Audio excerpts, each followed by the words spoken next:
Hey Tatum, I really like your flannels from Goodwill. Good buys. I like. Expect me to borrow them sometime in the near future. That's the perks of being my sister. Am I right, ladies? Am I right? And welcome to the sadness and tragic story of looking for Alaska. But keep reading though, because towards the end of the book there's a sense of closure. It gets better. But yes, I would like to be like Alaska. She just seems really like carefree and outspoken in a good sense, not like a bad way. She just seems like she can take on life with full force and own it. I love the book though. So good. So good. I'm filming this on Monday, so most likely at this moment you're in school, and I have spent over like 24 hours in my pajamas. So who's the real winner? This girl. How was school, by the way? I heard you got your books for the semester and you started reading up on accounting. I am so glad you're finding something that you enjoy, and I hope this semester treats you well. And lastly, I want to show you a project I'm working on. And this, Tatum and gentlemen, may look like your everyday elementary school art project, but actually is a Chemistry 2 project about how oxidation reduction reactions are used in photography. This chemistry project has actually been really cool. Like, I've learned a lot about photography, and we're not talking about digital photography nowadays.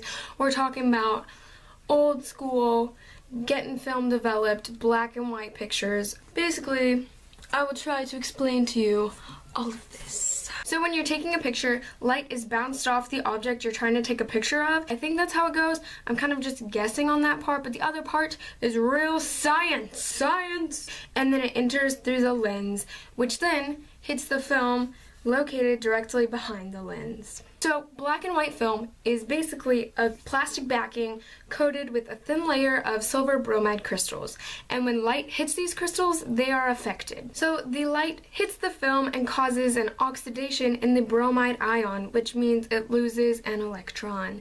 And also at the same time, it causes a reduction in the silver ion, which causes a gain of an electron. These affected grains represent a captured image, but you cannot see this reaction or this image on the film just yet, so it has to be developed. To develop the film, they put it in a solution called a developer, and it's usually a organic chemical called hydroquinone, something like that. It reduces the silver ions to metallic silver, which produces a black color. Where the film has been exposed to the most light, that's where the greatest number of silver ions are reduced. These regions of developed film will become the darkest. At the end, though, there's still a lot of unused silver bromide ions, so they have to be fixed in what we call a fixer solution. They have to do this because if the photo comes into contact with light, the whole thing will turn black, and you don't want that unless you're taking pictures of darkness.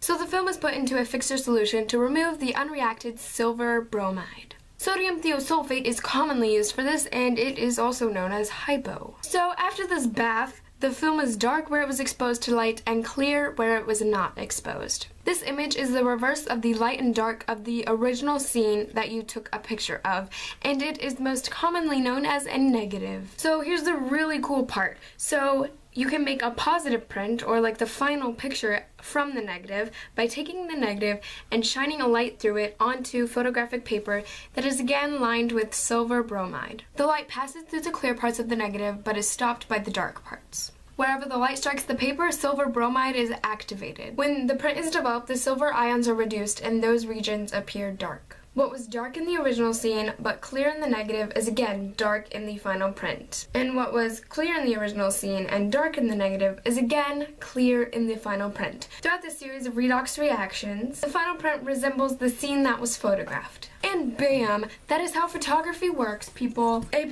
here I come. By the way, I was gonna tell you, go watch Olin Rogers' video called the Soda Parlor documentary. It's so inspiring and so good, but go watch it. It's really good. It's like one of those videos that if I'm ever in like a tough spot, any time in my life, I'm gonna go watch it and then feel invincible and feel like I can rule the world. By the way, also, are you making any New Year's resolutions this year? If so, tell me in the next video. I made a list of some in my little notebook. I guess that's all I have to talk about today, so I will talk to you soon. Bye!